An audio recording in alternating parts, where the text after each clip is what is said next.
Hi കൂട്ടുകാരെ, എല്ലാവർക്കും ഒരിക്കൽ കൂടി നമസ്കാരം. മലയാറ്റൂർ മലയോടൊപ്പം തന്നെ കേരളത്തിലെ തൃശ്ശൂർ ജില്ലയിലെ കൊടകര എന്ന് പറയുന്ന സ്ഥലത്ത് കൊടകരയിൽ നിന്നും കനകമല എന്നറിയപ്പെടുന്ന പുതിയൊരു മലകയറ്റ സ്പോട്ട് നിങ്ങളെ പരിചയപ്പെടുത്താനാണ് ഞാൻ വന്നത്. തൃശ്ശൂർ ജില്ലയിലാണ്. കൊടകരയിൽ നിന്നും ഏകദേശം 5 കിലോമീറ്റർ ഉള്ളിലേക്ക് പോയാൽ സെൻറ്റ് ആൻ്റണീസ് ഷൈൻ ചർച്ച് എന്നറിയപ്പെടുന്ന പള്ളിയുടെ ഒരു കുരിശുമല കയറ്റമാണ്. മലയാറ്റുമല പോലെ എന്ന് പറയാൻ സാധിക്കില്ല. ഈ കാണുന്ന പോലെ തന്നെ വളരെ ദുർഘടം പിടിച്ച കല്ലുകൾ മാത്രം നിറഞ്ഞ ഒരു വഴിയാണിത്. ഒരുപക്ഷെ യാത്ര ചെയ്യുമ്പോൾ ആ യാത്രയിലെ ഓരോ സ്ഥലങ്ങളിലും അവശരായി ഇരുന്ന് പ്രാർത്ഥിച്ച് പോകുന്ന ആൾക്കാരെയാണ് നമുക്ക് കാണാൻ സാധിക്കുന്നത്. ഓരോ മലയുടെ മണ്ടയ്ക്ക് നിന്ന് നോക്കി കഴിഞ്ഞാൽ നല്ല കാഴ്ചകളാണ്. അവർ എഴുതി വെച്ചിട്ടുണ്ട്, കാലുകൊണ്ട് പ്രാർത്ഥിക്കുക. സഹനത്തിൻ്റെ പാതയിലൂടെ കടന്നു പോകുമ്പോൾ വേദനകൾ നിറയുന്ന വഴികളിലൂടെ കാലുകൾ കഴിക്കുമ്പോഴും കാലുകൾ വേദനിക്കുമ്പോഴും അത്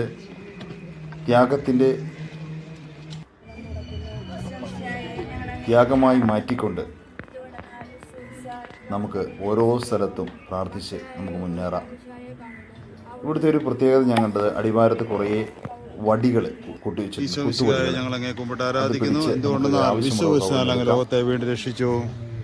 അത് കുത്തി കയറാം. ഓരോ സ്ഥലങ്ങളും വ്യത്യസ്തങ്ങളാണ്. ഒത്തിരിയേറെ ആൾക്കാർ വന്നു കയറുന്ന ഒരു സ്ഥലമാണിത്. യാത്ര അങ്ങനെ തുറന്നുകൊണ്ടിരിക്കുകയാണ്. യാത്ര ഓരോ നിമിഷവും മുമ്പോട്ട് പോകുമ്പോൾ നമുക്ക് കാണാൻ സാധിക്കും, വരുന്ന ഓരോ വ്യക്തികളും തളർന്ന് അവശരായി സഹനത്തിൻ്റെ പാതയിലൂടെയാണ് കടന്നു പോകുന്നത്. പ്രത്യേകിച്ച് ദുഃഖവെള്ളിയാഴ്ച ആയതുകൊണ്ട്, ഓരോ നേരമായതുകൊണ്ട് ഭക്ഷണം കഴിക്കാത്തതിൻ്റെ ക്ഷീണവും കഴിച്ചതിൻ്റെ ക്ഷീണവും ഒക്കെയായി ഓരോരുത്തർ ഇങ്ങനെ കയറുകയാണ്. തികച്ചും മലയാറ്റിനെ പോലെയല്ല, വ്യത്യസ്തമാണ്. 1.5 കിലോമീറ്ററേ ഉള്ളൂ എങ്കിലും സഹനങ്ങൾ നിറഞ്ഞ ഓരോ കല്ലുകൾ മാത്രം ചവിട്ടി കയറുന്ന വഴികളാണ്. ആൽവിനാണ് ഓരോ സ്ഥലത്തും പ്രാർത്ഥനകൾ ചൊല്ലിയത്. കൂട്ടമായി നിന്ന് ഞങ്ങൾ പ്രാർത്ഥിച്ച് കുറേ കാലങ്ങൾക്ക് ശേഷം ഞങ്ങളെല്ലാവരും കൂടെ മല ചവിട്ടി. 12ാം സ്ഥലത്താണ് ഞങ്ങളിപ്പോൾ നിൽക്കുന്നത്. ഇനിയും 2 സ്റ്റേഷൻ കൂടി കഴിയാനുണ്ട്. അങ്ങനെ അടുത്ത് ഞങ്ങൾ 13ാം സ്ഥലത്തെത്തി. 13ാം സ്ഥലത്തും ഈ പറഞ്ഞതുപോലെ ഇടയ്ക്കെല്ലാം കുടിവെള്ളം ഇഷ്ടം പോലെയുണ്ട്. ടാപ്പുകളുണ്ട് വെള്ളം കുടിക്കാൻ. അതുപോലെ ബോട്ടിലുകൾ നമുക്ക് ലഭിക്കും. 30 രൂപയാണ് മണ്ടയ്ക്ക് കുടിവെള്ളത്തിന് റേറ്റ് വരുന്നത്. ആ കുപ്പി താഴെ കൊണ്ടുവന്നാൽ നമുക്ക് ബാക്കി പൈസ കിട്ടും. ഇതാണ് ആ മലയുടെ ഏറ്റവും മണ്ടയ്ക്കത്തെ സ്ഥലം. തോമാസ് ലീഗായുടെ രൂപവും ഒരു ചെറിയ അൾത്താരയും ആയിട്ട് ഒരു പാറയുടെ നടുവിലൂടെ സ്ഥാപിച്ചിരിക്കുന്ന ഈ സ്ഥലം. ശരിക്കും ഇങ്ങോട്ട് ഈ ഓരോ സാധനങ്ങളും തലച്ചുമട്ടാലാണ് പോകുന്നത്. മലയാറ്റൂർ ഇപ്പോൾ പകുതി വരെ വണ്ടി എത്തും. പക്ഷേ ഇവിടെ നോക്കിയാൽ ഭയങ്കര വ്യൂ പോയിൻ്റാണ്. ശരിക്കും കണ്ടോ, നല്ല രസമാണ് ഇവിടെ വന്നിരിക്കാനായിട്ട്.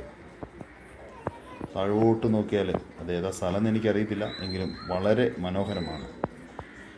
ഈ യാത്ര ഒത്തിരി ഞങ്ങൾ ആസ്വദിച്ചു. മണ്ടയ്ക്കെത്തുമ്പോൾ നല്ല കാറ്റാണ്. 2 സൈഡിൽ നിന്ന് വരുന്ന ഇളം കാറ്റുകൾ. ഞങ്ങൾ ചെല്ലുന്ന സമയത്ത് സൂര്യാസ്തമയത്തിൻ്റെ സമയമായിരുന്നു. എന്നാൽ തന്നെ കുറേ നേരം ഞങ്ങൾ അവിടെ ഇരുന്നു, അതിലേ നടന്നു. അതിനുശേഷം ഏകദേശം ഒരു 10-20 മിനിറ്റ് ശേഷമാണ് ഞങ്ങൾ ഈ മല ഇറങ്ങുന്നത്. അപ്പോൾ എല്ലാവർക്കും, വരേണ്ടവർക്കെല്ലാം ഈ കനകമലയിലേക്ക് സ്വാഗതം ചെയ്യുന്നു. ഒരു വേറിട്ട അനുഭവമായിരിക്കും. മലകയറ്റത്തിൻ്റെ ക്ഷീണമെല്ലാം മാറ്റി ഞങ്ങൾ അവിടെ നിന്നൊരു സെൽഫിയൊക്കെ എടുത്ത്, ഇതാണ് സെൽഫി. ഞങ്ങളെല്ലാവരും കൂടെ ഉള്ളൊരു സെൽഫിയും കൊണ്ട് എടുത്തു. എല്ലാവർക്കും കനകമല തീർത്ഥാടന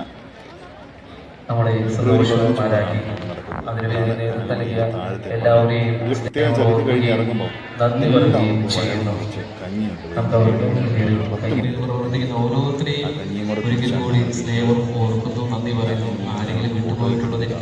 പള്ളി സെൻറ്റ് ആൻ്റണീസ് ചർച്ചാണ്. അതിനുശേഷം കഞ്ഞി കുടിക്കുന്നു. ഇതുപോലുള്ള അനുഭവങ്ങൾ